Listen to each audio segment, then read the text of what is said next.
এই জায়গাটার একটা জিনিস দেখো, এটা কি, এটা জানো, এটা এটা কি, এটা হলো টিএসসি, ঢাকা ইউনিভার্সিটির টিএসসি। এই জায়গাটা চিনবা, খুবই ফেমাস জায়গা, টিচার স্টুডেন্ট সেন্টার মনে হয় সম্ভবত। এখন টিএসসির ম্যাপটা তোমাকে একটু দেখাই। এই যে হলো ঢাকা ইউনিভার্সিটির টিএসসি গুগল ম্যাপে। একটু যদি আমরা জুম আউট করি, দেখো দেখি, এই যে টিএসসি না, এই যে পুরা টিএসসি, আমরা একটু জুম ইন করি, এই যে দেখো এখানে কি দেখা যায়, এটা ঢাকা মেডিকেল কলেজ। একটু টিএসসি থেকে এইদিকে যাব, এখানে এই যে ঠিক এই জায়গায় ইউনিভার্সিটি অফ ঢাকা, ঠিক এই ফুলা রোডের এই সাইডেই হলো আমাদের নীলক্ষেত, তার এই দিক দিয়ে হলো বুয়েট। অর্থাৎ এই যে টিএসসির যে চোখ পয়েন্টটা আছে, এই যে টিএসসি, এই টিএসসির আশপাশেই ঢাকা মেডিকেল, ঢাকা ভার্সিটি এবং BUET, three of the finest institution of Bangladesh. এই টিএসসি তে তুমি চান্স না পায় আসো চা খাইতে পারো, এই টিএসসি তে তুমি এমনিও ঘুরতে আসতে পারো, বাট টিএসসি তে যখন এই তিনটা ইনস্টিটিউশনের একজন হয়ে তুমি যাবা, you will feel the power, you will feel the aura, you will feel the feelings.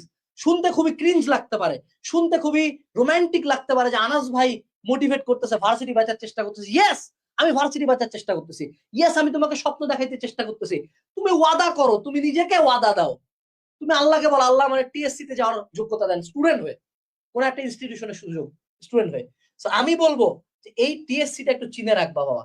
TSC is a place of dreams. এই জায়গায় যদি একবার আসতে পারো, অন্যরকম একটা ফিলিংস। আমি বলবো আমার পুরো এইচএসসি লাইফে আমি পাগলের মতো পড়ছি, পাগলের মতো কষ্ট করছি, বাট যখন আমার বুয়েটের রেজাল্টটা দিছে, আমি যখন শুনছি বুয়েটে চান্স পাইছি, ঢাবিতে চান্স পাইছি, মেডিকেলে চান্স পাইছি, তোমার পুরা 2 বছরের every single hard work, every single কষ্ট, এভরি সিঙ্গেল অপমান, এভরি সিঙ্গেল চোখের পানি, প্রতি ফোঁটা রক্ত, সবকিছু তোমার চান্স পাওয়ার পরের 10 মিনিটের ভালো লাগার কাছে মেকি হয়ে যাবে।